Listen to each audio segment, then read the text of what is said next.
गोपाल राधे माधवा। श्री गोवर्धन नाथ की जय, वल्लभाधीश की जय, श्याम सुंदर श्री यमने महारानी की जय, श्री गोपाल लाल प्यारे की जय। नमो भगवते तस्मै कृष्णाय अद्भुत कर्मणे रूप नाम विभेदेन जगत क्रीडति यो यतः। सच्चिदानंद रूपाय विश्वोत्पत्त्यादि हेतवे तापत्रय विनाशाय श्री कृष्णाय वयं नमः। निस्साधन जनोद्धार कर्ण प्रकटीकृतः गोकुले सस्वरूप श्री वल्लभ शरणं मम। योऽन्तः प्रविश्य मम वाचमीमां प्रसुप्तां संजीवयत्य किल शक्तिधर स्वधाम्ना। अन्यांश्च हस्तचरणश्रवणत्वगारिन् प्राणान् नमो भगवते पुरुषाय तुभ्यम्। Indo American senior citizen centre न्यूयॉर्कना सर्वे पदाधिकारीओ, ट्रस्टीगण, कार्यकर्ताओ, कमिटी मेंबर्स, આજના ઉત્સવની આપ લોકોને ખૂબ ખૂબ બધાઈ તથા જે લોકો પણ ઝૂમના માધ્યમથી આજે આ ઉત્સવમાં જોડાયા છે એમને પણ શુભ આશીર્વાદ। એક અદ્ભુત આયોજન ઝૂમના માધ્યમથી આ ગ્રુપ કરી રહ્યું છે। સતત આપના બધા જ કાર્યક્રમથી હું પરિચિત તો હું છું જ, અને પંકજભાઈ કોઈ ને કોઈ રૂપે એમનો ભાવ અભિવ્યક્ત કરીને આગ્રહ અને અનુરોધ કરતા જ હોય છે, પણ ઘણીવાર કાર્યની વ્યસ્તતાને કારણે હું બહુ હાજરી નથી આપી શકતો, પણ જ્યારે પણ સંજોગ બને ત્યારે અચૂક, અને જ્યારે વાત થઈ કે આ રીતે 25 વર્ષ ઉજવી રહ્યા છીએ અને એમાં આપણે જોડાવાનું છે। પહેલા તો તારીખ શરૂઆતની હતી, પણ પછી જો ઠાકોરજીને જેવો કોઈ સંજોગ કરવો હશે કે પવિત્ર બારસના જ આપણે બધા ભેગા થઈએ, એટલે અમારાથી જેમ કહેવાયું કે આપણે થોડુંક લેટ કરી દઈએ, અને સંજોગ એવા બન્યા કે પુષ્ટિ માર્ગનો જે સૌથી મોટો દિવસ કહી શકાય એ પવિત્ર 11 અને પવિત્ર 12। પહેલું બ્રહ્મ સંબંધ મહાપ્રભુજીએ દમલાજીને આજના દિવસે આપ્યો હતો, અને પુષ્ટિ માર્ગમાં આખી બ્રહ્મ સંબંધની પરંપરા એ આજના દિવસથી પ્રારંભ થઈ હતી, અને એટલા માટે પુષ્ટિ માર્ગનો આ બહુ જ મોટો ઉત્સવ આજનો દિવસ માનવામાં આવે છે। અને સવારથી વૈષ્ણવો, અહીંયા તો હમણાં માહોલ ઘણો સારો છે ઇન્ડિયામાં અને ગુજરાતમાં, પર્ટિક્યુલર અમદાવાદમાં તો જાણે એમ જ છે કે કોરોના જાણે જતો રહ્યો છે, એ રીતે લોકો પણ એટલા ઉત્સાહથી ભાગ લઈ રહ્યા છે। પણ બધી જ શિસ્ત પાળી, ગાઈડલાઈનને ધ્યાનમાં રાખી લોકો ખૂબ જ ઉત્સાહ અને આનંદ, હિંડોળાના પણ દિવસો ચાલી રહ્યા છે અને એનો પણ આનંદ અહીંયા અમે બધા માણી રહ્યા છીએ। આજે થોડીક વ્યસ્તતા હતી, પણ પ્રભુ કૃપાથી સમય પર હાજર થઈ શક્યો, એનો આનંદ છે। કારણ કે એ આગ્રહ અમે પણ રાખીએ કે જ્યારે કોઈને સમય આપ્યો હોય ત્યારે આપણે અચૂક, કારણ કે સૌથી મોટું દાન એ સમયનું દાન છે। પૈસા તો માણસ પાસે આપ્યા હોય તો પાછા કમાઈ શકે, પણ સમય જ્યારે કોઈને આપીએ છે એ જીવનમાં પાછો નથી આવતો, અને એટલા માટે આ સંસ્થા માટે પણ જે લોકો સમય આપે છે ને એ બહુ મોટું ડોનેશન છે, કારણ કે પોતાના જીવનનો એક ભાગ આપી રહ્યા છે, જે એ સમય એને પોતાના જીવનમાં પાછો ક્યારેય નથી મળવાનો, એ સમયનું દાન આપવું એ બહુ મોટી વાત હોય છે। તો સંસ્થા પણ ખૂબ અદ્ભુત રીતે કાર્ય કરી રહી છે। મને એમ લાગે છે કે કદાચ અમેરિકાના ઇતિહાસમાં ઝૂમનો જો ઇતિહાસ લખાશે તો એમાં આપ લોકોનું નામ સુવર્ણ અક્ષરે લખાશે એવું લાગે છે, કારણ કે આટલા બધા કાર્યક્રમો જે રીતે આપ લોકો મળીને કરો છો, ને પાછા દરેક કાર્યક્રમમાં બધાના ચહેરા તો એવા જ ખીલેલા હોય જાણે આ પહેલો કાર્યક્રમ હોય, એટલા જ ઉત્સાહ અને ઉમંગથી આપ લોકો જોડાતા હો છો, અને જ્યારે વડીલોના ચહેરા હસતા દેખીએ ને ત્યારે હૃદયમાં ખૂબ આનંદ થાય। કારણ કે બાળક તો સ્મિત કરતું હોય, પણ જીવનના આટલા થપેડાઓ ખાતા ખાતા આટલા અનુભવોથી પરિપક્વ થયેલો ચહેરો, અને એના ઉપર જ્યારે સ્મિત દેખાય ત્યારે સોનામાં સુગંધ ભળી હોય એવો આપણને અહેસાસ થાય। કારણ કે આખું આ સિનિયર સિટીઝનની સંસ્થા જે રીતે યુવાનોની જેમ કાર્ય કરી રહી છે, યુવાનોની જેમ હસી રહ્યા હોય, જો જેના ચહેરા પર સ્મિત છે ને એ યુવાન જ છે, એ વૃદ્ધ ન કહેવાય, એ બાલક છે, એ કિશોર છે, કારણ કે હસી રહ્યો છે, સ્મિત થઈ રહ્યો છે। અને હું તો એવું માનું કે અનુભવથી શીખવા કરતા અનુભવીઓથી શીખી જવું સારું, કારણ કે અનુભવથી શીખવા માટે ખાડામાં પડીએ તો વાગે, એના માટે પડવું પડે, પણ અનુભવી એ છે કે જેને શીખેલું છે કે આમાં વાગી જાય એટલે બીજાને ચેતવી દેજો, આમાં પડાય નહીં. અને એટલા માટે અનુભવથી શીખવું એ કઠણ છે અને અનુભવીઓથી શીખવું એ સરળ છે. અને એટલા માટે આ બધા જયારે સામે અનુભવીઓ બેઠા હોય અને જીવનભરનો અનુભવ લઈ અને એ અનુભવને માણી રહ્યા છે. પાછા ઘણીવાર લોકો બધું જ જાણી લે, બધું જ અનુભવી લે તો જીવનમાં ઉત્સાહ જતો રહે, પણ એ અનુભવોને, ભૂતકાળના સંસ્મરણોને વાગોળવા અને પાછું ભવિષ્યને ઉજ્જવળ કરવા માટે વર્તમાનમાં આનંદ કરવો એ એક સુંદર કળા છે જે આપ લોકો પાસે ખરેખર શીખવા જેવી છે. અને આજે ગીતાજીને કેન્દ્રમાં રાખીને થોડી ઘણી ચર્ચાઓ કરવાની છે, કારણ કે ગીતાજી જેવો મહાનતમ ગ્રંથ અને જ્યાં અર્જુન કૃષ્ણ અર્જુન સંવાદે આ સંવાદ, કારણ કે આપણી સંસ્કૃતિ સંવાદની સંસ્કૃતિ છે. એટલે જ તમે ભાગવતજી જુઓ, રામાયણ જુઓ, ઉપનિષદ જુઓ, ગીતાજી જુઓ, ત્યાં સંવાદ છે. ત્યાં કેવલ ભાષણ કે પ્રવચન નથી, કોઈ માઇક પકડીને કલાકો બોલી રહ્યું છે એવું નથી. અહીંયા તો શિષ્ય પૂછતો જાય છે અને ગુરુ એના સમાધાન આપતા જાય છે. સંશય પણ છે અને સમાધાન પણ છે. અને એટલા માટે ભગવદ્ ગીતાજી અદ્ભુત ગ્રંથ છે. જો પ્રશ્ન પણ બે પ્રકારના હોય, એક ઘણા પ્રશ્નો જાણી કરીને એવા પૂછે એ ખુલ્લા પાડવા માટેના પ્રશ્નો હોય સામેવાળા, અને બીજા એવા પ્રશ્નો હોય જે બીજાને ખોલવા માટેના પ્રશ્નો. ઘણીવાર ઘણાની પરીક્ષા, ઘણાને નીચું બતાવવા, ગીતાને પાડવા માટે આપણે જાણી કરીને એવા પ્રશ્નો પૂછતા હોઈએ જેથી પેલો કંઈક ગૂંચવણમાં ફસાઈ જાય અને ખુલ્લો પડી. અને ઘણીવાર હૃદયના ઊંડાણથી નીકળેલી જિજ્ઞાસા અને એ જયારે પ્રશ્ન બનીને પ્રગટ થાય ગુરુ આગળ, ત્યારે ગુરુ ખુલી જતા હોય છે, ખીલી જતા હોય છે અને પોતાનું હૃદય ખોલી અને શિષ્ય પર કૃપાની વર્ષા કરતા હોય છે. અને આ કંઈક એવા પ્રશ્નો છે જાણે આપણા જીવનના આત્મસાત એ અર્જુન નથી પ્રશ્ન કરી રહ્યો, આપણો જ આત્મા, આપણું જ મન ક્યાંક ભગવાન આગળ ઉભા રહીને પ્રશ્નો કરે છે. અને ગીતાજી એ કોઈ પિરિયોડિકલ કોઈ ગ્રંથ નથી, કોઈ પર્સનલાઇઝ કોઈના માટે સમાધાન માટેનો ગ્રંથ નથી. એવું ન માનતા કે ગીતાજી ભગવાને એટલા માટે કહી જેથી અર્જુનના સંશયનું સમાધાન થઈ જાય. અર્જુન તો નિમિત્ત છે. આ તો અનાદિકાલ સુધી એ જીવાત્માના પ્રતીક રૂપ અર્જુન અને એ જીવાત્માને એના સર્વ સંશયોનું અનંત કાળ સુધી સમાધાન મળતું રહે એના માટેનો ગ્રંથ એ ગીતા છે. અને પિરિયોડિકલ માનશો, પર્સનલી કોઈ વ્યક્તિ માટે માનશો તો એની મહત્તા સમાપ્ત થઈ જશે. આ તો શાશ્વત ગ્રંથો છે, ઇટરનલ છે અને શાશ્વત કાળ સુધી. કારણ સંજોગો બદલાય છે, પ્રશ્નો તો એ જ હોય છે. સંજોગો બદલાય, પરિસ્થિતિ બદલાય, અવસ્થા બદલાય, અનાદિકાલથી અને અનાદિકાલ સુધી માનવ જીવનના પ્રશ્નો એ જ રહેવાના છે, એની શોધ એ જ રહેવાની છે. તમને શું ગમે છે અહીંયા બધાને જો પૂછું તો કદાચ બધાના જુદા જુદા જવાબ આવે, પણ તમને શા માટે આ ગમે, યા તમને શું જોઈએ છે એ પૂછું તો બધાના જુદા જુદા જવાબ, પણ શા માટે જોઈએ છે તો બધાનો એક જ જવાબ, સુખ અને શાંતિ માટે, આનંદ માટે, પ્રસન્નતા માટે. શા માટે જોઈએ છે? એના માટે આખી દુનિયા એક જગ્યાએ ભેગી થઈ જાય. શું જોઈએ છે? એના માટે વિવિધતા હોઈ શકે છે. વચ્ચે એક ભાઈ મને પૂછતા હતા કે આ દુનિયાને ભેગી કરવી હોય, એક કરી દેવી હોય, શું કરવું જોઈએ? મેં તો સહેલો જવાબ એ જ છે, એનો બધા પૃથ્વીના દરેક દેશોને ભેગા કરી દેવા હોય એના માટે એક જ જવાબ છે કે એલિયનોને કહેવું જોઈએ કે પૃથ્વી પર હમલો કરે.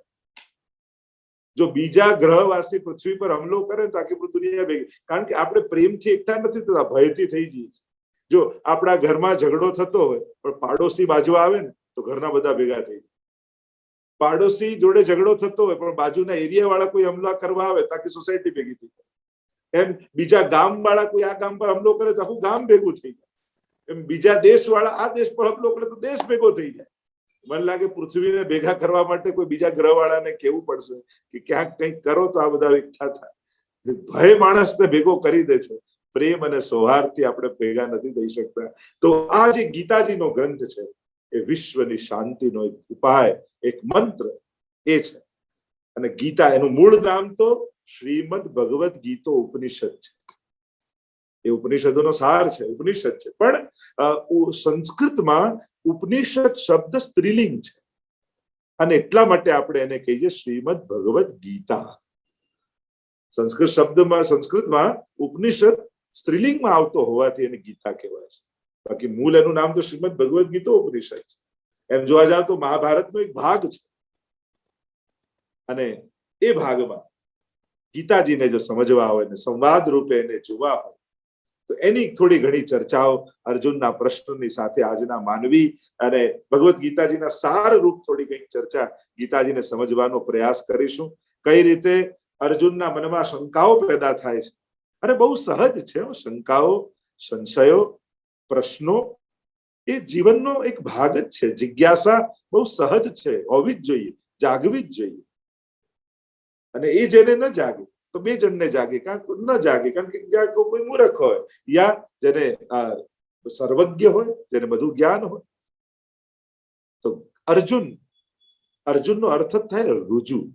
રુજુ શબ્દમાંથી અર્જુન બને છે, જે કોમળ છે, જે સોફ્ટ હાર્ટેડ છે, જે લાગણીઓને અનુભવે છે, જેના પર લાગણીઓ પોતાનો પ્રભાવ પાડે છે. શિષ્યનું આ લક્ષણ છે. એમ યોદ્ધા છે. જો જે બળવાન હોય એ જ કરુણાવાન હોય છે. બાકી તો કરુણા પણ કાયરતામાં ખપાય. લડી જ ના શકતા હોઈએ આપણે, હિંમત ના હોય આપણામાં, કારણ કે એના જેવું કોણ થાય, જવા દો ને તો બોલ્યા કરે. ચોખ્ખું કહે ને, લડવાની તાકાત નથી. ઘણી વાર આપણો ભય, આપણી કાયરતા આપણે કરુણામાં ખપાવી દેતા હોઈએ છીએ. પણ કરુણાવાન એ જ હોઈ શકે જે બળવાન છે, જે સામર્થ્યવાન છે. સામર્થ્યમાંથી કરુણા પેદા થાય છે. અને એટલા માટે આ અર્જુનની ગાથા કૃષ્ણની ગાથા, કારણ કે કૃષ્ણની વાણી એ શાશ્વત છે. અર્જુનો બદલાયા કરે. કાંઈ 5000 વર્ષ પહેલાનો અર્જુન હોય, કાં મહાપ્રભુજીની આગળ કોઈ એવા ભગવદીજી હોય જેમ આજનો દિવસ એ સિદ્ધાંત રહસ્ય જે ગ્રંથ મહાપ્રભુજી ભણાવ્યો દમલાજી. કારણ કે જયારે પ્રભુની આજ્ઞા થઈ રહી છે, બ્રહ્મ સંવત મંત્રનો ઉપદેશ ભગવાને આપ્યો પવિત્ર એકાદશી મહાપ્રભુજીને, અને સહજમાં મહાપ્રભુજીને દાન થયું. દમલાજી બાજુમાં સૂતા હતા અને મહાપ્રભુજી પ્રશ્ન કર્યો કે દમલા, તે કશું સુન્યો? તે સાંભળ્યું ઠાકોરજી શું આજ્ઞા કરતા હતા? અને એક શિષ્યનો ભાવ, એક શિષ્યના વચન કેવા હોય ત્યારે દમલાજી એટલું બોલ્યા હતા, સુન્યો પણ સમજો ના.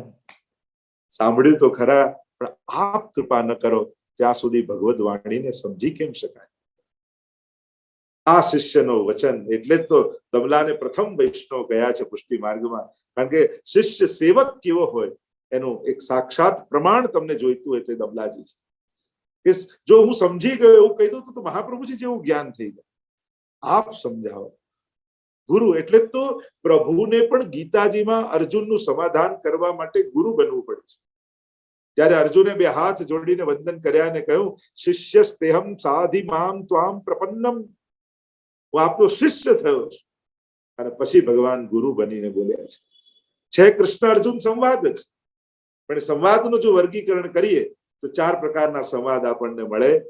એક રથી અને સારથીનો સંવાદ, બીજો શિષ્ય અને ગુરુનો સંવાદ, ત્રીજો ભક્ત અને ભગવાનનો સંવાદ, અને ચોથો બે સખાઓની વચ્ચેનો સંવાદ.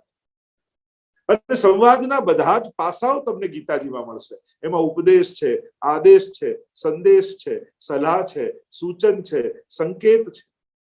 સંવાદમાં કેટલા રૂપ હોય છે. ક્યાંક આપણે આદેશ કરીએ, ક્યાંક ઉપદેશ કરીએ, ક્યાંક સલાહ આપીએ, ક્યાંક સૂચન કરીએ, ક્યાંક સંકેત કરીએ. અનેક પ્રકારથી. એમ તો શાસ્ત્રોમાં 3 પ્રકારના સંવાદની વાત છે. એક રાજા જેવો સંવાદ, બીજો મિત્ર જેવો સંવાદ, અને ત્રીજો કાંતા જેવો સંવાદ, પ્રિયા જેવો સંવાદ. વેદ છે એ રાજા જેવી આજ્ઞા કરે. રાજાના વચનની મહત્તા હોય. જેમ રાજા કે આ થવું જોઈએ તો એ કરવાનું છે. એ જે બોલ્યા એ અક્ષર સ પાડવું જોઈએ. તો આપણે ત્યાં વેદને રાજા જેવી આજ્ઞા કરી છે. વેદ જે કે એમાં પછી ચિંતન ન કરવાનું હોય, એના શબ્દોને પાળવાના. પુરાણોનો સંવાદ એ મિત્ર જેવો સંવાદ છે. મિત્ર સલાહ આપે. જો રાજા આજ્ઞા આપે અને મિત્ર સલાહ આપે, જો આમ કરો તો સારું, આમ કરો તો સારું. અને એ પુરાણોનો સંવાદ છે. પુરાણોની આજ્ઞા મિત્ર જેવી છે. અને ત્રીજું કાંતા, એટલે કે જેમાં રસવૃદ્ધિ હોય. અને સાહિત્ય, કવિતા આદિ એ સરસ સંવાદ છે. કાંતા સમાન સંવાદ. એમ 3 પ્રકારના સંવાદની આપણા શાસ્ત્રોમાં ચર્ચા આવે છે. તો તો કારણ કે વેદમાં સત્યની પ્રધાનતા છે, પુરાણમાં આપણે ત્યાં કહ્યું કે પુરાણમાં અર્થની પ્રધાનતા, કે એમાં જે ભાવ પ્રકાશ, એના શબ્દો ના પકડવાનો, એના અર્થઘટન કાઢવાનો, અને સાહિત્યમાં રસની પ્રધાનતા છે. અને એટલા માટે જ જ્યારે શંકા લઈને જઈએ ત્યારે ઉપાય સરળ હોય, સહજ હોય અને સચોટ હોય અને સરસ હોય. જે કરવું ઉપાય ગમે એવો ઉપાય બતાવે. એ તો ઘણીવાર આપણે શંકા લઈને જઈએ પણ સામેથી એવો ઉપાય મળે, આપણને થાય કે આ ક્યારે કરીશું ને ક્યારે થશે. એક ભાઈ વૈદ પાસે ગયા કે મારી આ બીમારી જતી નથી, એટલે વૈદે કહ્યું કે હું હમણાં દૂર કર્યું. અરે બહુ કહેવાય, 10 વર્ષથી આ રોગ છે, મટતો જ નથી. અરે મારી પાસે સરસ ઉપાય છે, એટલું કરીશ, લે આ પડીકી ચૂરણની અને આ તું ખાજે, તારું અઠવાડિયામાં બધું સારું થઈ જાય. અચ્છા, તો આ ચૂરણ શેની સાથે લેવાનું? તો કે સિંહણના દૂધ સાથે. હવે સિંહણના દૂધ ક્યાં ગોતવા જાય ને ક્યાં ઉપાય કરે અને ક્યારે એનું સમાધાન આવે? જો આવા જ ઉપાય મેળવવાના હોય તો એના કરતા તો રોગ રાખવો સારો. તો સરસ અને સરળ ને સહજ અને સચોટ અમોઘ ઉપાય હોવા જોઈએ. તો ભગવદ ગીતા પ્રત્યેક પ્રકારથી આપણને ઉપાય આપે છે. ભગવદ ગીતાજીને જો થોડુંક સમજીએ, પ્રસ્તાવના જો બાંધીએ, તો ભગવદ ગીતાજી મહાભારતનો ભાગ છે. અને જ્યારે ભીષ્મ પર્વમાં, અને એની ચર્ચાઓ ઘણી બધી છે, હમણાં બહુ વિસ્તાર પણ એનો નહીં કરો, પણ જ્યારે 18 નો આંકડો આપણે ત્યાં ગીતાજીમાં બહુ મહત્વનો છે. તો ગીતાજી અને ભાગવતજી આ બંનેમાં ફરક છે. સુખદેવજીએ પરીક્ષિતને કહ્યું એ શ્રીમદ ભાગવતજી, અને કૃષ્ણએ અર્જુનને કહ્યું એ ગીતાજી. ભાગવતજી એ પુરાણ છે, ગીતાજીને સ્મૃતિ ગ્રંથમાં મૂકવામાં આવે છે. જો આપણે ત્યાં સંસ્કૃત ગ્રંથોમાં પણ વેદ, ઉપનિષદ, પુરાણ, સ્મૃતિ, સૂત્ર ગ્રંથ એવા અનેક વર્ગીકરણ કરવામાં આવે છે. આને સ્મૃતિ ગ્રંથ કહેવાય. ભગવાને સ્મરણ કરીને કહ્યું, સ્મરણ કરીને, સર્વો ઉપનિષદો ગાવો દુગ્ધા ગોપાલ નંદન પાર્થો વત્સ સુધીર ભોક્તા દુગ્ધમ ગીતા અમૃતમ મહત. એટલે કહ્યું કે સર્વ ઉપનિષદ ગાય છે અને એને દોનારા ગોપાલ છે. અને એનું જે દૂધ મળ્યું સુધીર ભોક્તા, અર્જુન તો વાછરડું છે, દૂધ લાવવા માટે છે, પછી વાછરડાને ખેડૂત ખસેડી અને ગાયને ધોઈ લે. એમ ભગવાને કેવલ નિમિત્ત કર્યો છે અર્જુનને, અને નિમિત્ત કરી સર્વજનને ગીતાજી આપ્યા છે. અને ગીતાજી તો સર્વજન માટે છે. તો એ ગોપાલ છે, સુધીર ભોક્તા છે.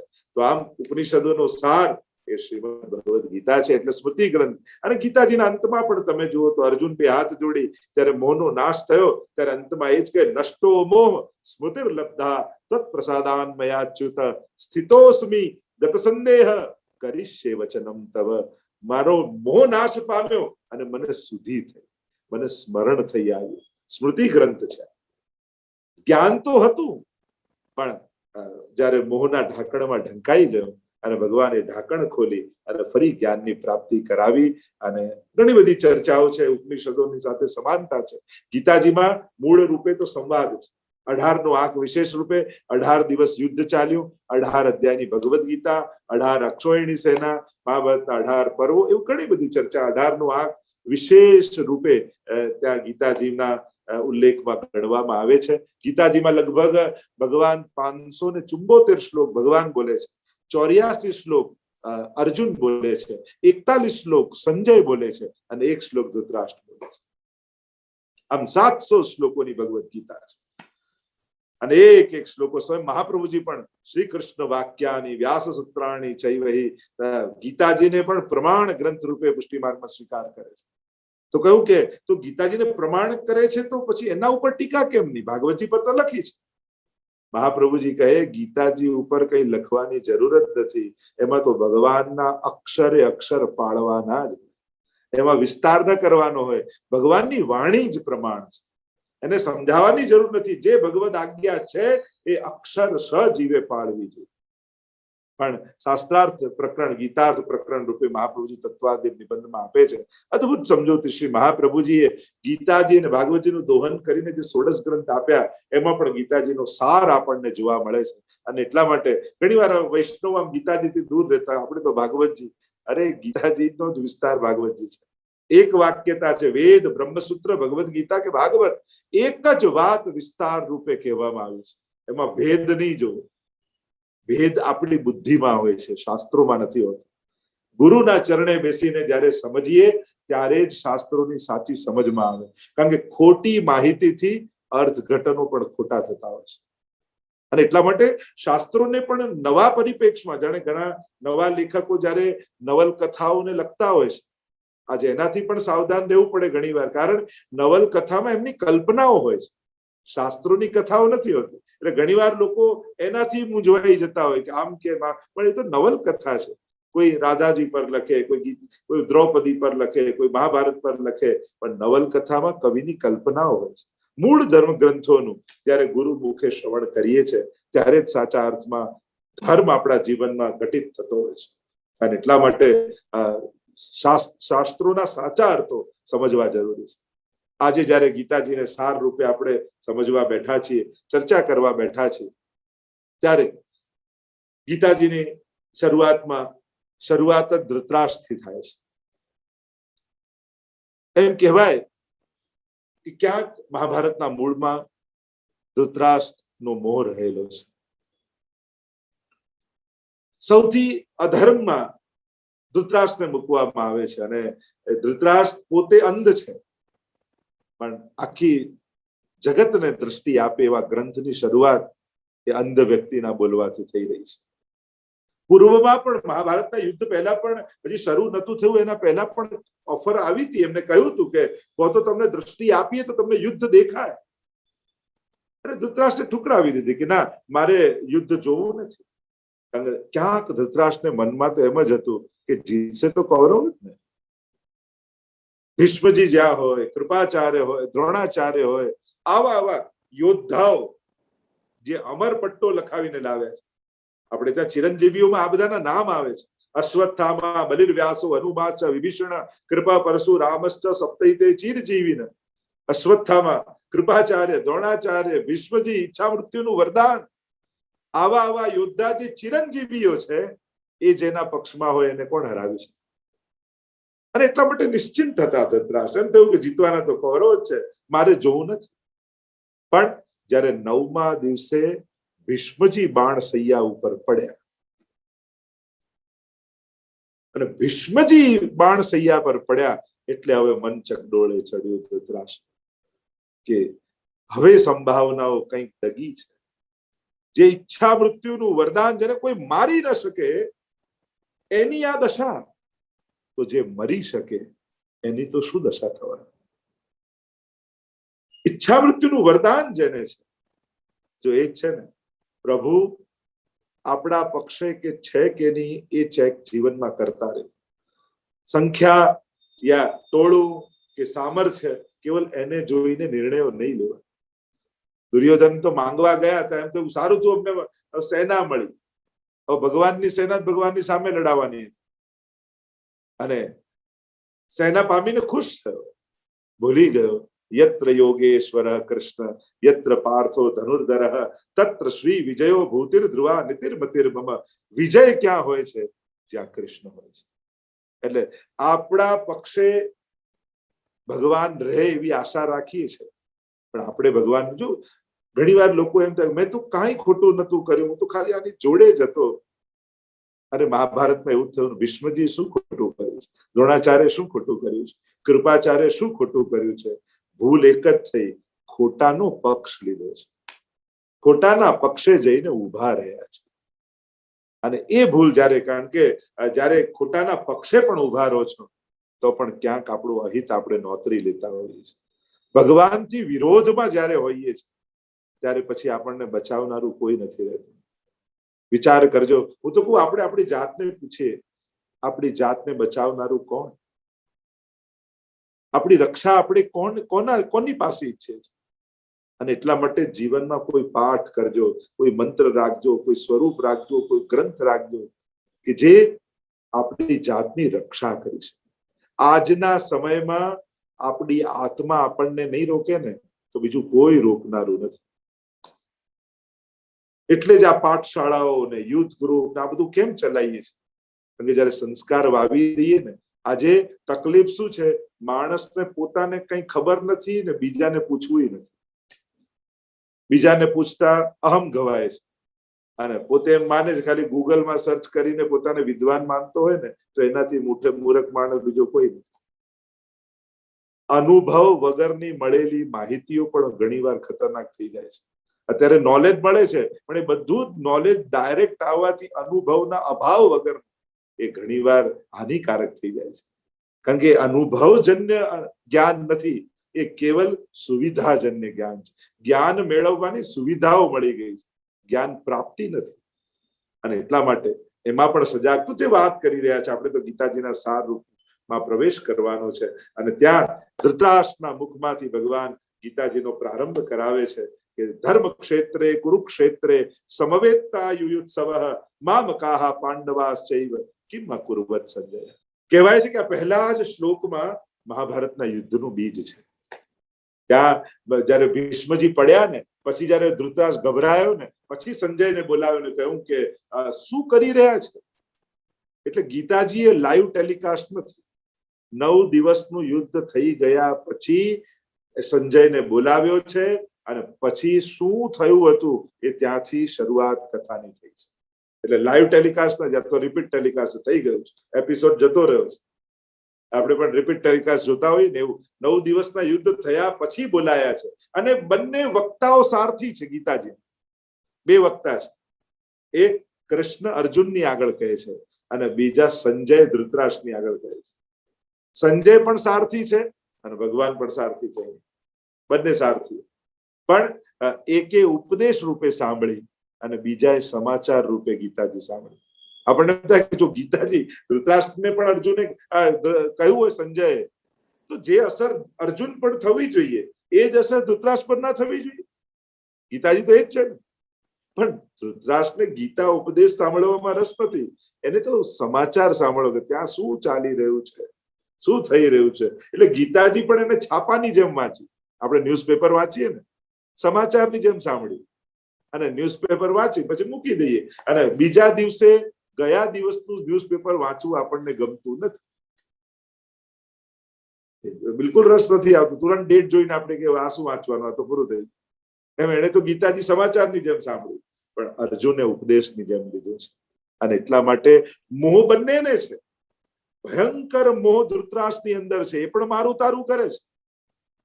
એટલે પહેલા ધર્મક્ષેત્રે કુરુક્ષેત્રે સમવેત્તા યુયુત્સવ મામકાહ પાંડવાશ્ચૈવ કિમ અકુર્વત સંજય. ધૃતરાષ્ટ્ર પણ પહેલા શ્લોકમાં છે. ધૃતરાષ્ટ્ર એના વિચાર વાણીમાં પ્રગટ કરે છે. એટલે જ આપણે કહીએ કે વાણી એ મનુષ્યના મનનું દર્પણ છે. માણસનું મન કેવું છે એની જુબાન પરથી ખબર પડી. ભલે કોઈ મીઠું બોલવાનું નાટક કરતો હોય, પણ 1 કલાક 2 કલાક 3 કલાક કાંઈક અણગમતું થાય એટલે બહાર આવી જાય પાછું.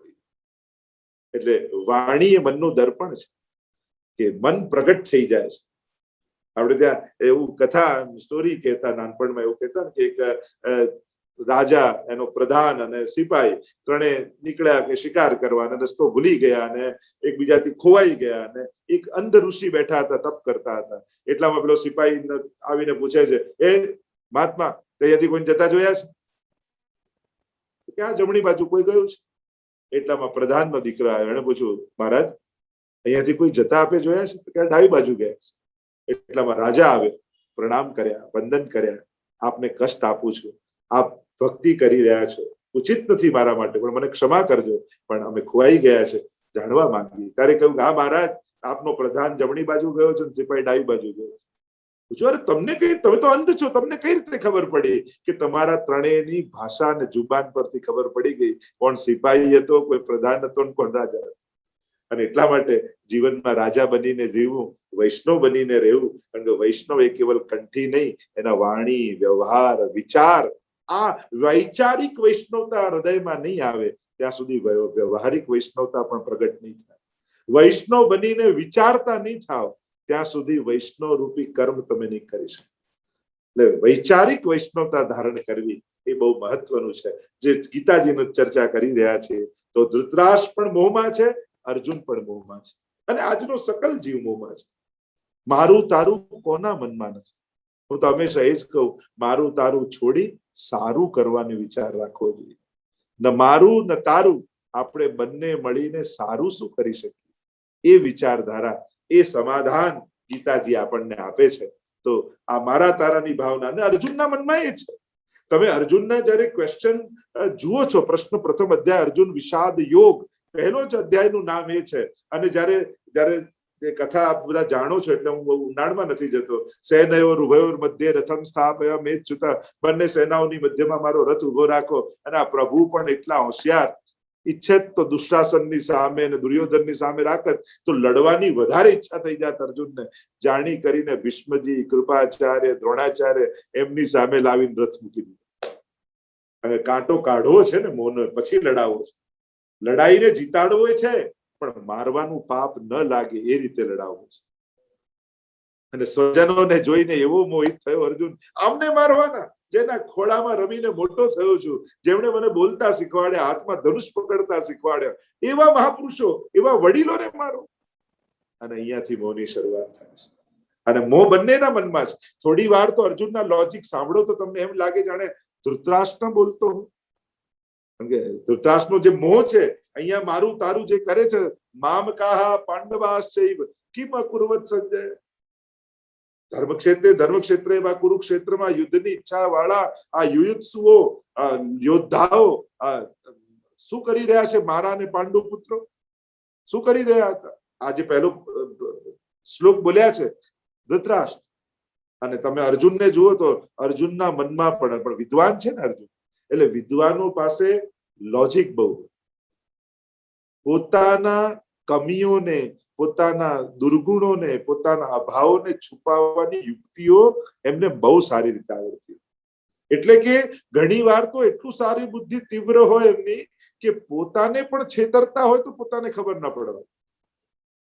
ઘણી વાર આપણી જોડે નથી થતું, આપણે સેવા કરી હોય, પાઠ કરે, આજે ઈચ્છા ન હોય, મૂડ ન હોય, તો ક્યાંક બહાર આજે તો માહોલ આવ છે, મોસમ આમ છે, આજે તો આમ, એમ કરીને ક્યાંક આપણે ન કરવું હોય તો એના 100 સારા લોજિકો આપણી જાતને આપી અને આપણે એનાથી બચતા હોઈએ છીએ. કે આ તો માહોલ આવો હતો, આ તો ફ્રેન્ડ સર્કલ હતા, આ તો બધા હતા એટલે મારી ક્યાં આમ હોય. એટલે કે પોતે કંઈક ખોટું કરવું હોય તો ટોપલો બીજાના માથે ઢોળવા. એટલે ઘણીવાર બુદ્ધિમાન લોકો પાપ પણ કરે ને, પણ એને એવા પોતાના બૌદ્ધિક ચાતુર્યથી પોતાને કન્વિન્સ કરે કે તારે તો ક્યાં કરવું હતું, આ તો હાલાત આવા હતા, સંજોગ આવા હતા, નહીં તો તું ક્યાં કરે. પોતાને પણ એવા લોજિકમાં કન્વિન્સ કરીને, બીજાને પણ એવા કન્વિન્સ કરીને પછી પાપ કરાય. એટલે કરીને પણ ટોપલો નથી જોઈતો. એટલે ઘણીવાર આપણે આપણી ભૂલોને ઢાંકવા માટે બહુ સારા વિચારોના પેકિંગ કરતા હોઈએ છીએ. એક બેનને એક મિત્રને ત્યાં એક મિત્રએ જમવા બોલાવ્યો અને જમવા બોલાવે ત્યારે વહુએ સરસ, એને પત્ની, મિત્રની પત્નીએ સરસ થાળી પીરસી હતી. પણ મિત્રને જોઈને આશ્ચર્ય થયું કે આટલી બધી જગ્યાએ જમવા, ઘણી જગ્યાએ આવું મેં ક્યાંય થાળી પીરસે નથી જોઈ. કેવું તે શું જવું કે બાકી બધા થાળી પીરસે જો, પણ તારી પત્નીએ તો રોટલીના કકડા કરીને પણ રાખ્યા છે, એટલે મારે રોટલી કાપવી, તોડવી ના પડે. જો ને એક એક ટૂંક કરીને રાખ્યા, એટલે સીધો હું જમી લઉં. ત્યારે એના મિત્રએ કહ્યું કે એમાં કાંઈ રાજી થવા જેવું નથી, એનાથી રોટલી ગોળ બનતી નથી, એટલે કટકા કરીને મૂક્યા છે. એટલે ઘણી વાર આપણી ભૂલોને ઢાંકવા આપણે એવું, ઘણી વાર અમારી પધરાવણી હોય ને અને અચાનક પેલા કહ્યું જે મારા ઘરે પધારો, અમે કહ્યું હા ચાલ આવીએ છીએ. અને ઘરે ફોન કરે જે પધારે, એટલે પછી એમને ધર્મપત્ની એવા દોડાદોડીમાં લાગે, કારણ કપડાના ઢગલા પલંગ પર પડ્યા હોય, આ પડ્યું હોય, એટલે બધું ટોપલો ભેગો કરી ઉપર સરસ સાડી પાથરી દે, રેશમી આસન બિછાઈ દે અને એવું ડેકોરેટ કરી નાખ્યું જાણે આને સજાવ્યું. ખરેખર સજાવ્યું નથી, ઢગલાઓને, પડેલા કપડાઓને છુપાવવા માટેની વ્યવસ્થા કરી છે. એમ ઘણીવાર આપણે પણ આપણા દોષોને, કમીઓને, ખામીઓને છુપાવવા માટે એને કોઈ સોશિયલ વર્કના બહાને, એને કોઈ સમજાવવાના બહાને, એને કોઈ ઉપદેશના બહાને એવા સરસ કપડા બનાવી અને ક્યાંક આપણી જ ખમીઓને આપણે છુપાવતા હોઈએ છીએ. ક્યાંક આપણો મોહ હોય છે, ક્યાંક આપણો અહંકાર હોય છે, ક્યાંક આપણો ક્રોધ હોય છે, ક્યાંક આપણી લાલસા હોય છે. આ બધા ઢાંકવા માટે ઉપર સારા કપડા ઘણી વાર પાથરી દેતા હોય છે. અને જયારે આપણે કોઈ, આ તો ઘણી વાર તો દ્રષ્ટિ કોઈ ગુરુની કૃપાથી મળે તો જ સમજાય કે આ તો હું જ મારી જાતને છેતરું છું. અને ક્યાંક અર્જુન પણ એ જ કરી રહ્યો છે. જાગ્યો છે મોહ. વિદ્વાન છે ને, અને હોશિયાર વ્યક્તિ પોતાની ભૂલ સ્વીકારે, પોતાનો રોગ સ્વીકાર કરે ના. એટલે એ મોહને કરુણામાં કપડામાં ઢાંકવાની કોશિશ અર્જુન કરે છે. દયા અને અહિંસાના કપડા પહેરાવવાની કોશિશ કરી રહ્યો છે કે જાગેલા મોને અહિંસાના ઉપરથી ઢાંકણ ઢાંકી દઉં એટલે એમ જ લાગશે કે અર્જુન તો યોદ્ધા છે, પણ કેવો કરુણાવાન છે. એને યુદ્ધ છોડીને, રાજપાટ બધું છોડીને અને બધાને આપીને નીકળી ગયો. લડવાની વૃત્તિ ક્યાં કમી છે? હમણાં જો આ 4-5 વ્યક્તિઓને લઈ લો તો હમણાં બધા જોડે મારીને આવી ગયા. અને અગાઉ પણ લડેલા જ છે. કેટલા યુદ્ધો જીતેલા છે અર્જુને. એની તો પ્રકૃતિમાં જ લડવું છે. ક્ષત્રિય છે, યોદ્ધા છે. એ કદાચ આજે ઇતિહાસમાં તમે જો કદાચ એવું બન્યું હોત કે અર્જુન લડ્યા વગર જતો રહ્યો હોત તો તમે માનો છો કે ઘરે બેસીને એને શાંતિ મળી હોત? તમે આ સોશિયલ વર્કમાં ઘણીવાર આ લોકો કામ કરતા હોય જુદા જુદા મંદિરોમાં, સંસ્થાઓમાં, અને પાછા મંદિરોમાં ક્યાંક કોઈ એવું બોલી જાય એટલે એને ખોટું લાગે, હવેથી હું સેવામાં નહીં આવું. તમે સેવા છોડીને ઘરે બેઠા, તમે એમ માનો છો કે તમે ઘરે જઈને શાંતિ તમને મળશે? ના, તમારી શાંતિ સેવામાં જ છે. તમારી પ્રકૃતિમાં સેવા છે, તમારા સ્વભાવમાં સત્કર્મો છે. અને એને છોડીને કોઈ એક નાદાનના કહેવાથી સત્કર્મો છોડીને ઘરે બેસી ગયા તો એનાથી વધારે ટેન્શનમાં તમે ક્યારેય નહીં. સૌથી વધારે ચિંતા ત્યારે હશે, હતાશા, નિરાશા, ક્લેશ, ઉદ્વેગ. એ સમય હશે કે પેલો એમ કીધું હું તો હવે નહીં જાઉં. પણ નહીં જવાથી કોઈ શાંતિ નથી મળવાની, કાર્ય કરવાથી જ મળવાની છે. કારણ કે આ તમારી પ્રકૃતિ છે. માણસ બધા જોડે લડી શકે છે, પોતાની પ્રકૃતિ સાથે કઈ રીતે લડી શકે? ક્રોધી શાંત ન રહી શકે, શાંત ક્રોધ ન કરી શકે. એની પ્રકૃતિ જેવી હોય. લાલચુ વ્યક્તિ આપી ન શકે ને ઉદાર હાથ રોકી ન શકે. દરેક વ્યક્તિ એના શાંતિને ગોતે છે. ઉદારે આપી દીધું તો કોઈ મોટું કામ નથી કર્યું, એને એમાં જ શાંતિ મળે છે. લાલચુ એ નથી આપ્યું તો કઈ ખરાબ નથી કર્યું, એને એમાં જ શાંતિ મળે છે. કારણ કે એ એની પ્રકૃતિ છે. ભગવાન એ જ સમજાવે છે કે પ્રકૃતિથી વિપરીત થઈ, પ્રકૃતિથી દૂર થઈ તને ક્યારે શાંતિ પ્રાપ્ત ન થઈ શકે. અને એટલા માટે ભક્તની પ્રકૃતિ ભક્તિ હોય તો એ ભગવાનથી દૂર રહી જ ન શકે. એને એના વગર શાંતિ મળી જ ન શકે. અને એટલા માટે અર્જુન લોજિકો આપે છે. હવે કપડા ઢાક પહેરાવાની કોશિશ કરે, અરે આ બધા સ્વજનો મરી જશે, આ બધા યોદ્ધાઓ મરી જશે, સ્ત્રીઓ એકલી રહી જશે, વર્ણશંકર પ્રજા પેદા થશે, આખા સંસારનો સર્વનાશ થઈ જશે. હવે તકલીફ એની અંદર છે.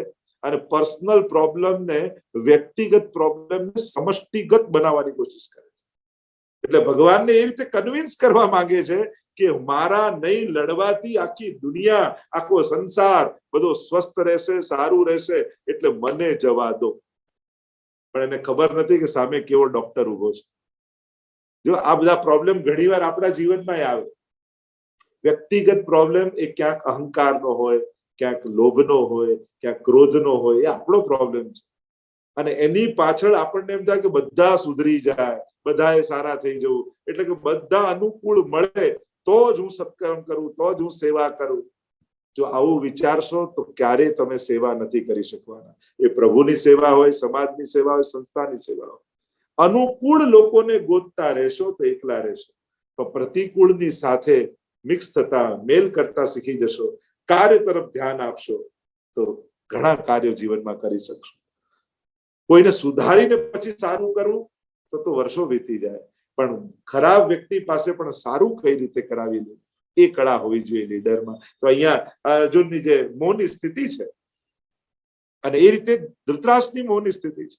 આખી ઘટના તમે જો મહાભારતની જુઓ તો રાજા ધૃતરાષ્ટ્ર બનવા જઈ, મોટા દીકરા છે, પણ અંધ છે એટલે પાંડુને બનાવ્યા. અલ્પાયુમાં મૃત્યુ થઈ. હવે નિયમ પ્રમાણે પાંડુનો મોટો દીકરો રાજા બને, પણ રાજકાજ કાર્યકારી રાજા બન્યા ધૃતરાષ્ટ્ર. પણ અને ગાદીમાં બેઠા પછી છોડવું કોને ગમે?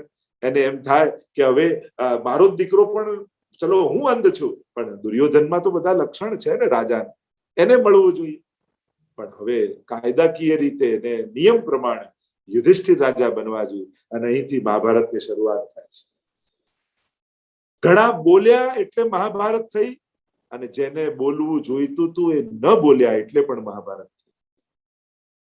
મહાભારતમાં ઘણાનું બોલવું કારણ છે અને ઘણાનું ન બોલવું પણ કારણ છે. અને એટલા માટે ક્યારે બોલવું, કોને પૂછવું, કોને કહેવું, આ બધા જ વિવેક માણસની અંદર હોવા જોઈએ. અને ત્યારે જ સાચા અર્થમાં આપણે મહાભારત જીવનમાં જાગી હોય એનાથી બચી શકીએ. મહાભારત કોના જીવનમાં નથી? કોઈ ને કોઈ પ્રકારની આ મહાભારતની એટલી બધી ઘટનાઓ તમે જોવા જાઓ તો ક્યાંક ને ક્યાંક વ્યક્તિ આત્મસાત એ કરતો હોય છે કે કેવી કેવી ઘટનાઓ સંસારમાં બને. જો ઘણી વાર તો ન ઈચ્છ્યું હોય, ન ધાર્યું હોય, તો પ્રશ્નો સામે આવીને ઉભા થઈ જાય છે. ગીતાજીમાં આપણે જોવા જાઓ, મારે તો સાર ગીતાજીનો લેવાનો છે. એમ તો પહેલા તો વિચાર હતો કે અર્જુનના પ્રશ્નોની સાથે વિસ્તાર, પણ એ ઘણો વિસ્તાર અને ઘણો સમય બાકી. એમ તો ગીતાજીનો સાર જોવા જાઓ તો શરૂઆત થાય ધર્મ ક્ષેત્રે કુરુક્ષેત્ર ધર્મ શબ્દથી અને અંત થાય ત્યાં યત્ર યોગેશ્વર કૃષ્ણો યત્ર પાર્થો ધનુર્ધર તત્ર શ્રી વિજયો ભૂતિર ધ્રુવા નીતિર મતિર મમ. એટલે ધર્મ અને મમ આની વચ્ચે ગીતાજી છે. ધર્મ મારું છે, છેલ્લે ધર્મ જ બચે છે. અને ધર્મો રક્ષતી રક્ષત, જે ધર્મની રક્ષા કરે છે ધર્મની રક્ષા કરે છે. અને આ બે અક્ષરની વચ્ચે 700 શ્લોકો સમાયેલા છે અને એ જ સાર છે. પણ અહીંયા થોડુંક જો દર્શન કરાવું તો ગીતાજીની જયારે શરૂઆત કરી છે ધૃતરાષ્ટ્રે, મારા અને પાંડુ પુત્રો શું કરે, મારા તારાથી શરૂઆત ગીતાજીની થઈ છે. અને હવે અર્જુનનો રથ આવ્યો છે મધ્યમાં, સ્વજનોને જુએ છે. કેમ મારું? મોહ જાગ્યો છે. અહિંસા નથી જાગી, કરુણા નથી જાગી, દયા નથી જાગી. આ ત્રણમાંથી એક વસ્તુ જાગી હોત તો ભગવાન એનો સાથ આપે અને એને કે ચાલ મારી સાથે, આપણે નથી લડવું. મોહ છે. પણ અર્જુનને મોહ કરુણા જેવો લાગે છે. ઘણી વાર ઘણા પાપ પણ આપણને પુણ્ય જેવા લાગતા હોય. એ તો બહુ બારીકાઈથી જોઈએ ત્યારે ખબર પડે. અને એટલા માટે આ મોહ છે, રોગ છે, અને રોગ દવા જેવો લાગે છે. અને થયો કે કરુણા, અને ભગવાન વિચાર કરે કે મારે તને ક્યાં જીતાડો છે, મારે તને ક્યાં હરાવો છે. ધર્મ અત્યારે તારા ખભા ઉપર છે, ધર્મ ન હારી જાય, મારે તો એનો વિચાર. કારણ હું આ દુનિયામાં આવું છું એનું એક જ કારણ છે, યદા યદા હિ ધર્મસ્ય ગ્લાનિર્ભવતિ ભારત અભ્યુત્થાનમ અધર્મસ્ય તદાત્માનામ સૃજામ્યહમ પરિત્રાણાય સાધુનામ વિનાશાય ચ દુષ્કૃતામ ધર્મ સંસ્થાપનાર્થાય સંભવામી યુગે યુગે. એક જ વાર આવ્યો એમ નહીં, યુગે યુગે આવ્યો છું, આવતો રહીશ. કારણ એક જ, ધર્મની સ્થાપના.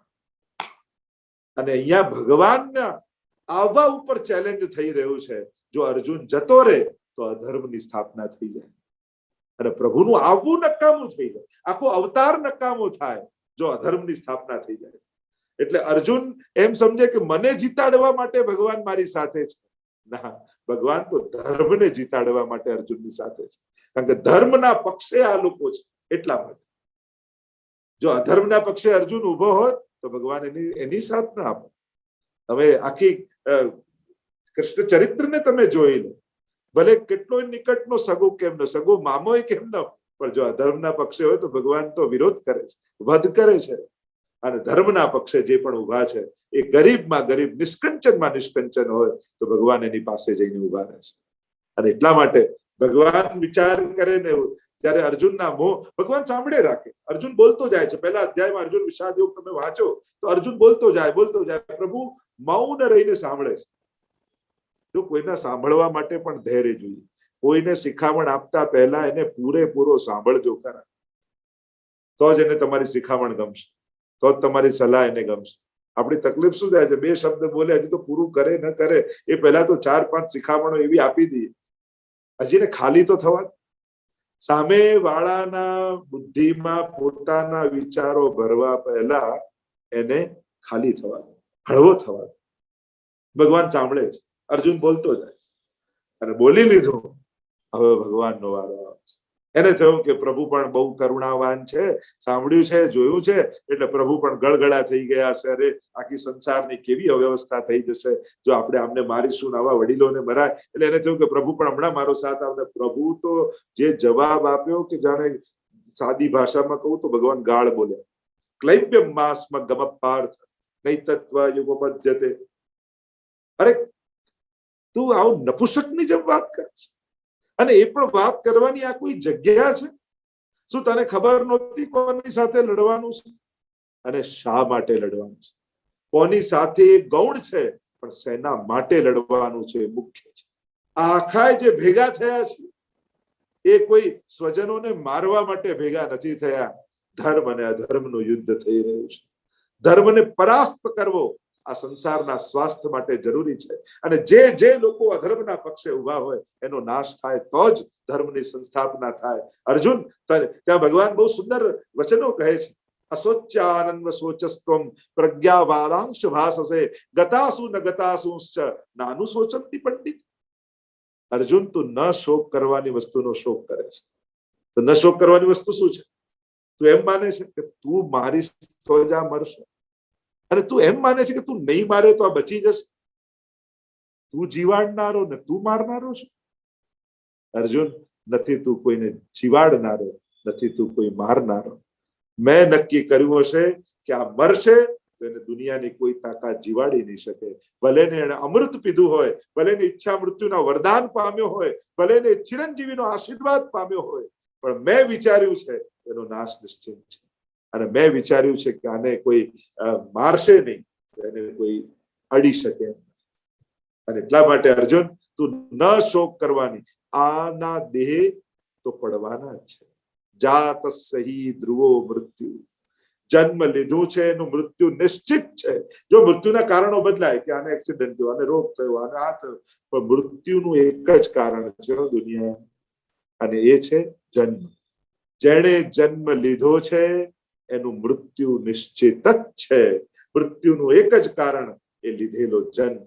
જાત સહી ધ્રુવો મૃત્યુ. જેણે જન્મ લીધો એનું મૃત્યુ નિશ્ચિત. કારણો બદલાય. હા, ફરક એ છે, કોઈનું નેચરલ ડેથ હોય, કોઈનું એક્સિડેન્ટલ ડેથ હોય, અને કોઈનું સ્પિરિચ્યુઅલ ડેથ.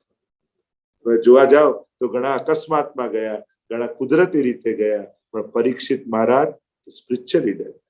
એક આધ્યાત્મિક મૃત્યુ કોને કહેવાય? કે મૃત્યુના માથે પગ મૂકી અને ભગવાન ખોળામાં લઈને તમને જાય. इतना तो करना स्वामी जब प्राण तन से निकले, गोविंद नाम लेकर. जो છેલ્લા ઘડીએ પ્રભુનું નામ મુખમાં હોય ત્યારે ભગવાન તેડવા આવે, એ ગોદમાં લઈને જતો હોય છે. વૈષ્ણવના તો આવા મહાપ્રયાણ થતા હોય છે. અને અહીંયા ભગવાન કહે ન, કારણ કે જે વસ્તુ નાશવંત છે એને તું શાશ્વત માનીને પકડવા જઈશ ને તો દુઃખ સિવાય તારા હાથમાં કઈ નહીં. અત્યારના સમયનો સૌથી મોટો પ્રોબ્લેમ એ જ છે, નાશવંત જેટલી બધી વસ્તુઓ છે એને પામવા માટે શાશ્વતનો સાથ છોડી દે છે માણસ. સ્વજનોના ભોગે સુખ મેળવવાની કોશિશ ક્યારેય ન કરે. ઘણીવાર સંબંધોના ભોગે, જો પૈસા ઘણીવાર જતા રહે તો જતા રહે, પણ સંબંધ તોડવાની ઉતાવળ ન કરે. આ સંબંધો બહુ ભાગ્યથી મળતા હોય છે. અને કદાચ સંબંધોમાં પણ સ્નેહ મળવો એ તો લેણું હોય ને તો જ થાય. એ તો લેણું નથી હોતું તો બાપ દીકરાનું ન બને, મા દીકરાનું ન બને. બહુ કોશિશ કર્યા છતાંય સાંધો ન વાગે તો માનવું કે લેણું જ નથી લાગતું. પણ જેને સ્નેહ છે, જેને લાગણીઓ છે પરિવારમાં, સ્વજનો સાથે, આ બહુ મોટું સુખ છે. કારણ કે આ પૈસાથી કે મહેનતથી નથી. જે વસ્તુ મહેનતથી ને પૈસાથી ના આવે એ બહુ મોંઘી હોય છે. એટલે આ બધું મેળવવું પડતું હોય છે. આ બધું ખરીદાતું નથી. પૈસાથી મળે એ સૌથી સસ્તું. આજે નહીં તો કાલે લઈ લઈશું. પણ જે સૌભાગ્યથી મળે ને એ તો કુદરત આપે તો જ થાય, પ્રભુ આપે તો જ થાય. અને એટલા માટે પ્રભુએ જે આપ્યું છે એને સ્વીકારવાની કોશિશ કરજો. થોડું કંઈક છોડવું પડે તો છોડીને પણ સંબંધોને સાચવી લેજો. દોરી કાપવાની ઉતાવળ કરતા નહીં, કારણ કે પછી ગાંઠ મારવી પડશે, અને દોરીમાં જેટલી ગાંઠ બાંધો એટલે દોરી ટૂંકી થતી જાય. અને એટલા માટે એને ઉતાવળ નહીં કરવી. સંબંધોને તોડવાની થોડું સહી લો, થોડા દિવસ જવા દો, સમય સાંધી દેશે, પણ એને કાપવાની ઉતાવળ નથી. વર્ષોના સંબંધો ક્ષણમાં ન કાપી નાખે. અહીંયા પ્રભુ કહે છે કે જે નાશવંત છે તો જવાનું જ છે, અને જશે. અહીંયા ભગવાન બહુ સુંદર રીતે આખું સમજાવે છે. અત્યારે એનો બહુ ચર્ચા નથી કરતું. આગળ કર્મનો સિદ્ધાંત ભગવાન સમજાવે છે. અને જે વિષય આજના યુવાનોને, આજે કર્મ કરનાર વ્યક્તિ સમજવાની બહુ આવશ્યકતા છે. તમારા કર્મ બંધનો છે કે તમારા મુક્તિના કારણો છે. જો આ બ્રહ્મ સંબંધ આજનો દિવસ એ જ તો વિશેષતા છે ને. બ્રહ્મ સંબંધમાં માણસ બધું જ સમર્પણ કરી દે છે, અને કરી દે છે એટલે એમ થાય કે હવે બધું ભગવાનનું, એટલે મારે ચિંતા નહીં, હવે કોઈ કેર નહીં કરવાની. અરે ના, વધારે કેર કરવાની. કારણ કે પહેલા તો તારું હતું, હવે પ્રભુનું પ્રસાદી છે. પ્રભુની વસ્તુ તો કેટલી સાચવવી પડે. એને તો હવે તો સ્વજનોને વધારે સાચવવા, હવે એમની જોડે સંબંધ તોડી નાખવાના. અરે ના, બ્રહ્મ સંબંધ પછી તો વધારે સાચવવાના, કારણ કે ઠાકોરજી આપેલા વૈષ્ણવ છે. આ મારી સંસારની વસ્તુ તો હવે પ્રભુને ધરેલી પ્રસાદી છે. પહેલા એમ હતું કે મારી મહેનતથી મેં કમાયેલું છે, હવે એમ છે કે ઠાકોરજીએ આપેલું છે. અને જ્યારે આ રીતે પ્રભુનું આપેલું પ્રસાદી માનીને સ્વીકારો છો, ત્યારે કોઈ વસ્તુ બંધન નથી બનતી, પછી તો પ્રભુનો પ્રસાદ થઈ જાય છે. અને જ્યારે તમે પ્રસાદ મુખમાં મૂકો છો, ત્યારે જમવાનું બંધન, જેમ જમવાનું બંધન હોય, પ્રસાદનો તો આનંદ હોય. એ તો એની કૃપા હોય, એ તો સર્વ કલ્મશોને ધોઈ નાખે. એટલે વિચાર કરજો, રોજ તમે જમવા બેસો છો કે પ્રસાદ લેવા બેસો છો? મહાપ્રભુજીની વિચારધારા એ જ છે કે તમે જમવા નથી બેસતા, તમે પ્રસાદ લેવા બેસો છો. તમે કમાવા માટે, પૈસા માટે નથી દોડતા. તમે, પૈસો તો સાધન છે, એનાથી હું પ્રભુની સેવા કરી શકું, હું સમાજનું કલ્યાણ કરી શકું, એ ભાવનાથી કમાવવું પણ ગાંઠો બાંધનારું નથી, ગાંઠો ખોલનારું છે. કામ એ જ થતા હોય છે, ઉદ્દેશ્યો બદલાઈ જતા હોય છે માણસના. અને જ્યારે ઉદ્દેશ્યો બદલાય છે, ત્યારે બંધનો નથી આવતા. દરેક પગલે ને ડગલે ને પગલે મુક્તિ મળતી હોય છે માણસ. એની ભક્તિ અને સત્કર્મો એના થતા હોય છે. અને એટલા માટે એ વિચારધારા જ્યારે બદલાય છે, ત્યારે જીવન ઉન્નત થઈ જાય છે. કોઈ એમ કરે કે હવે તો હું વૃદ્ધ થઈ ગયો, હવે તો દોડાદોડી કરી શકું નથી, તો હું પુણ્ય ન કરી શકું. ઘણી વાર એમ થાય કોઈ કે મારી પાસે પૈસા નથી, શરીર નથી, હું પુણ્ય શું કરું? તો અચ્છા, પુણ્ય માટે આ બધું કરવું પડે? અરે બેઠા બેઠા બધા માટે સારું વિચારો ને, એ પણ મોટું પુણ્ય છે. તમે ચાલી ફરી નથી શકતા, દોડાદોડી નથી કરી શકતા, ચલો જે કરે છે તો પોતે ઓફિસ ત્યાં બેઠા બેઠા ખુરશીમાં એક માળા ફેરવો અને ઠાકોરજીને કહો કે આ માળા છે ને, આવા સિનિયર સિટીઝનના ગ્રુપમાં જે દોડાદોડી કરીને સેવા કરે છે ને, પ્રભુ એમને બળ આપજો, એમને સ્વાસ્થ્ય આપજો, પ્રભુ એમને આશીર્વાદ આપજો કે ખૂબ કાર્ય કરે અને બધાના આનંદ માટે નિમિત્ત બને. અથવા જે યુવાનો કોઈ સારા કાર્ય કરતા હોય, સમાજ કલ્યાણના, મંદિરના, સત્કર્મના, સત્સંગના, તો આજે યમનાષ્ટકનો પાઠ કરી એનું ફળ તમે ત્યાં ન પહોંચાડી શકો કે હે યમુનાજી, તું એમને બળ આપજો, એમને શક્તિ આપજો, એ લોકો સત્કર્મ કરી શકે એવું એમને તનુ નવત્વ આપજો. જરૂરી નથી કે કાંઈક વસ્તુથી જ પુણ્ય થાય, વિચારોથી શ્રેષ્ઠ પુણ્ય થાય. અને એક વાત યાદ રાખજો, તમારી માળા નકામી નહીં જાય. એ તમારો વિચાર પેલાના મનમાં સંકલ્પ બનીને ફૂટી નીકળશે, ઉગી નીકળશે. ક્યાંક એના મનમાં એ સંકલ્પ રૂપે પ્રગટ થઈ અને બળ મળશે, હવે તો આ પૂરું કરવું જ છે. હું તો ઘણી વાર વૈષ્ણવને સમજાવું, ઘરમાં બહુ કહેતા હોય કે હવે આ માનતા નથી, પેલા લોકોને કહેવા કરતા ઠાકોરજી આગળ વિનંતી કરજો કે પ્રભુ આને સદબુદ્ધિ આપજો. ઘણી વાર બહુ કહેવા જશો ને તો નજીક બેસતા હોય ને બેસવાનું છોડી દેશે. અઠવાડિયામાં એકવાર ફોન કરતા હશે ને બહુ શિખામણ આપશો ને તો અઠવાડિયે ફોન કરવાનું બંધ કરી દેશે. અને એટલા માટે પ્રભુ આગળ કહેવું, પ્રભુ આગળ દિલ ખોલો. સુખાવસાને ઇદમેવ સારમ, દુખાવસાને ઇદમેવ જ્ઞેયમ, દેહાવસાને ઇદમેવ જામ્યમ. તો અહીંયા કર્મનો સિદ્ધાંત, અકર્મ, વિકર્મ, અનેક પ્રકારથી ભગવાને અદ્ભુત રીતે અનાસક્તિ, કર્મયોગ આદિ કઈ રીતે કરવું, કર્મ કરતા કરતા પણ બંધન ન બને કર્મો, કઈ રીતે કર્મમાં જીવવું. લોકો કર્મના સિદ્ધાંત, એની ઉપર આપણે ત્યાં તો કૃપાનો સિદ્ધાંત છે. કૃપા થાય ત્યારે ભગવાન કર્મના ચોપડાઓ બંધ કરી દેતા હોય છે. અને ભાગવતજીની અનેક કથાઓ એનું પ્રમાણ છે. અજામિલે આટલા પાપ કર્યા, પણ નારાયણ નામનો પુકાર કરતા કૃપાળુ પરમાત્માએ કર્મનો ચોપડો બંધ કરી અને નારાયણ એ અજામિલને પોતાના ધામમાં, અજામિલાદિ દોષાણામ નાશકોનું ભવે સ્થિત. કૃષ્ણાશ્રયમાં પણ મહાપ્રભુજી કહે છે, એ ગજેન્દ્ર મોહમાં ફસાયેલો હરિ નામનો પુકાર કર્યો તો કર્મનો ચોપડો બંધ કરી હરિએ હાથ પકડી લીધો. આ તો કૃપા, કર્મની ઉપર કૃપા છે. આગળ 7મા અધ્યાયમાં તો જ્ઞાન વિજ્ઞાન યોગ્ય ભગવાન કેવું અદ્ભુત રીતે વિજ્ઞાન આપે છે. અને જ્ઞાન એ જ છે જે મુક્તિ બનાવે, મુક્તિ આપે, પરાધીનતા ના આપે. આજનું વિજ્ઞાન ડગલે પગલે આપણને પરાધીન કરે છે. ફ્રીજની આદત પડી, હવે એના વગર નહીં ચાલે. એસીની આદત પડી, એના વગર નહીં ચાલે. ટીવીની આદત પડી, એના વગર નહીં ચાલે. મોબાઈલની આદત પડી, એના વગર નહીં ચાલે. નહીં ચાલે, નહીં ચાલે, નહીં ચાલે વસ્તુઓ ઘરમાં વસાવતા જ જઈએ છે. અને આપણે ત્યાં સા વિદ્યા યા વિમુક્ત, આધ્યાત્મિક જગતની વિદ્યા એ છે જે મુક્તિ આપે. આના વગર પણ ચલાવી જોઈશ, આના વગર પણ ચાલશે, આના વગર પણ રહી જોઈશ. કેટલી પરાધીનતાઓમાંથી મુક્ત કરી દે છે ધર્મ આપણને. અને ક્યાંક વિજ્ઞાનના સંશોધનો આપણને ડગલે પગલે પરાધીન. હા, એનો ઉપયોગની કોઈ ના નથી. મને હું કઈ એવું જુનવાણી નથી કે ના તમે કપડા ધોવા નદીએ જ જાઓ. એક સ્વિચ દબાવવાથી ધોવાઈ જતું હોય તો એમાં કોઈ વાંધો નથી, કોઈ સુવિધાને સ્વીકારવામાં વાંધો નથી. પણ મોબાઈલ લીધા વગર નીકળ્યો છું ને ક્યાંક કાર બગડશે તો હવે શું થશે, એ તમને ભય પેદા કરી દે તો એ તમારી પરાધીનતા છે. જે વસ્તુ ભય પેદા કરે, પરાધીનતાને કારણે પેદા થાય. તો અદ્ભુત જ્ઞાન વિજ્ઞાન ભગવાને આપ્યું. આગળ તો ભક્તિ યોગ આવ્યો. કેવો ભક્ત મને ગમે છે.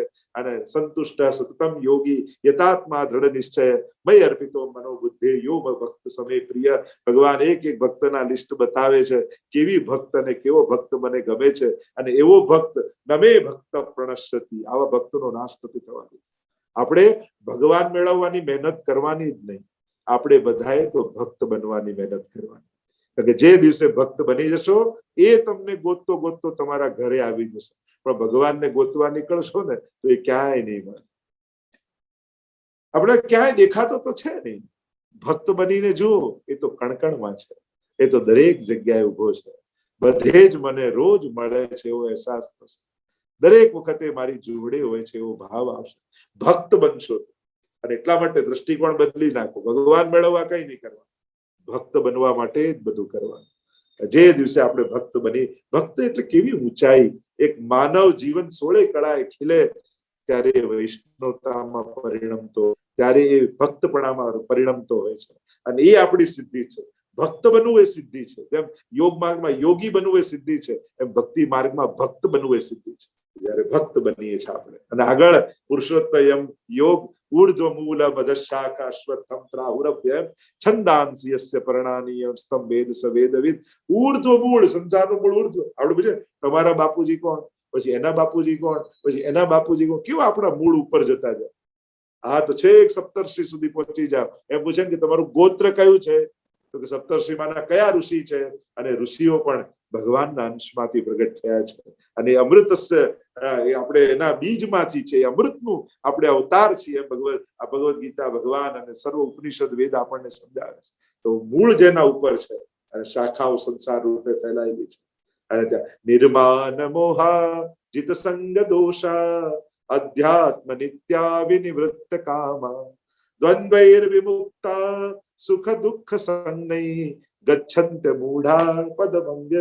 ત્યાં 15મો અધ્યાય. અને અક્ષર અને પુરુષોત્તમ ત્રણેય પ્રકારના ભગવાનના સ્વરૂપોની ચર્ચા કરી. અને આગળ જતા જતા તો સત્વ, સાત્વિકતા, રાજસ, તામસ, કેટલા પ્રકારની ભક્તિ, કેવા યજ્ઞો, એની પણ ચર્ચા કરી છે.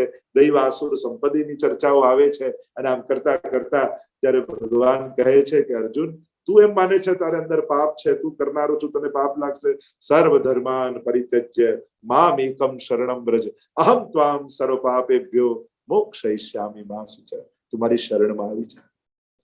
અત્યારે તારા દેહનો રથ તારું મન સારથી રૂપે ચલાવી રહ્યું છે. અને શરણાગતિ એટલે શું? મનને ઉતારી એ જગ્યાએ ભગવાનને બેસાડી દેવા. ઉપદેષ્ટા હનુમંતા ચ ભરતા ભોગતા મહેશ્વર. હવે હું તને ગાઈડ કરીશ, હું તને સલાહ આપીશ, હું તને લઈ જઈશ. આપણા જીવનનો પ્રેરક ભગવાન બની જાય, બસ એ શરણાગતિ. અને જ્યાં સુધી મન આપણા જીવનનો પ્રેરક છે ત્યાં સુધી સંસાર છે. અને આમ તું મારી શરણમાં આવ, તારા પાપોમાંથી હું તને મુક્ત કરીશ. શરણાગતિ દ્વારા જ પાપમાંથી મુક્ત થઈ શકાય. અને આમ જયારે ભગવાને જ્ઞાન આપ્યું છે, સ્વરૂપ જ્ઞાન થયું અર્જુનને. નષ્ટો મોહ, ભગવાન મોહ નાશ પામી ગયો. હું મારનારો, હું જીવાડનારો, હું નહીં મારું, પેલા નહીં મારે, બધું નકામું. સાચો ધર્મ તો કરીશે વચનમ તવ. આપ જે કહો એ જ ધર્મ છે. અને એ પણ આપની કૃપાથી સંભવે. આપની કૃપા વગર મોહનો નાશ થતો નથી. આપ કૃપા કરો ગુરુ બનીને, ત્યારે મોહ નાશ પામે. અને ત્યારે સમજાય આપ જે કહો એનાથી મોટો કોઈ ધર્મ નથી. મારે તો આપની આજ્ઞા પાળવાની છે. અને આમ જયારે નષ્ટો મોહ થયો, અને ત્યારે આ છેલ્લો શ્લોક વ્યાસજી કહે, યત્ર યોગેશ્વર કૃષ્ણ યત્ર પાર્થો ધનુર્ધર તત્ર શ્રી વિજયો ભૂતિર ધ્રુવા નિતિર્મતિર્મમ. જ્યાં કર્મરૂપ અર્જુન છે અને કૃપારૂપ કૃષ્ણ છે, આ બંનેનો સુભગ મિલન જ્યાં થાય ત્યાં જ શ્રી વિજયો ભૂતિર ધ્રુવા નિતિર્મતિર્મમ. અને ત્યાં જ વિજય હોય છે, ત્યાં જ નીતિ હોય છે, ત્યાં જ શ્રી હોય છે. કેવલ કૃપાના ભરોસે બેઠા રહીને કોઈ કર્મ ન કરવું એ પણ અધૂરું છે. અને કેવલ કોરા કર્મની પાછળ પડ્યા કરવું, કર્મનો સિદ્ધાંત, કર્મની ગણતરી ને કર્મના હિસાબમાં રહેવું એ પણ અધૂરું છે. કર્મ એટલે પતંગ, કૃપા એટલે પવન. જ્યારે કૃપાનો પવન ફૂંકાય ત્યારે કર્મરૂપી પતંગ આકાશમાં ઉડવા લાગે અને ત્યારે જ એની સાર્થકતા સિદ્ધ થાય. એમ જીવનમાં પ્રભુની કૃપા પામવા રોજ એની સેવા અને સેવા કર્યા પછી પ્રભુને પ્રસન્ન કરવા માટે જીવનમાં કરેલું કર્મ, આ બંનેનો જ્યારે સુભગ મિલન થાય. આપણે ફલ આશા વગર કર્મ નથી કરવું, ફલની આશા સાથેનું કર્મ નથી કરવું. આપણે તો ગીતાજીનો સાર એ છે, પ્રભુ પ્રીત્યર્થ કર્મ કરવું છે. મારો ઠાકોરજી રાજી થાય એવા રીતે મારે કર્મો કરવા છે, એ રીતે મારે જીવવું છે કે કરીશે વચનમ તવ, આપની આજ્ઞામાં રહું, આપની પ્રસન્નતા માટે કર્મ કરું, એ જ સર્વોપરી કર્મ છે. આ ગીતાના સાર રૂપે બતાવતા કૃપા રૂપ કૃષ્ણ અને અર્જુન રૂપ કર્મ, આ બંનેનો સુભગ મિલન એ જ શ્રીને આપનારો છે. અને જ્યારે આપણા બધાના જીવનમાં આ કર્મ અને કૃપાનો સુભગ મિલન થશે ત્યારે જ જીવનની સાર્થકતા સિદ્ધ થશે. તો હવે સમય પણ થઈ ગયો છે, કારણ કે ગીતાજી લઈને બેસીએ ત્યારે સમય ક્યાં વહેતો જાય આપણને ખ્યાલ ના આવે. પણ આ સમયનો આદર તો આપણે બધા રાખીએ છીએ, કારણ કે કાળ પણ ઠાકોરજીનો સેવક છે અને ક્યાંક તો કાલોસ્મી, સ્વયં ભગવાનની વિભૂતિ પણ છે એમ પણ કહ્યું છે. એટલા માટે કાલરૂપ પરમાત્માને પ્રણામ કરી અને સમય થયો છે. ગોવિંદ ગોપાલ રાધે મા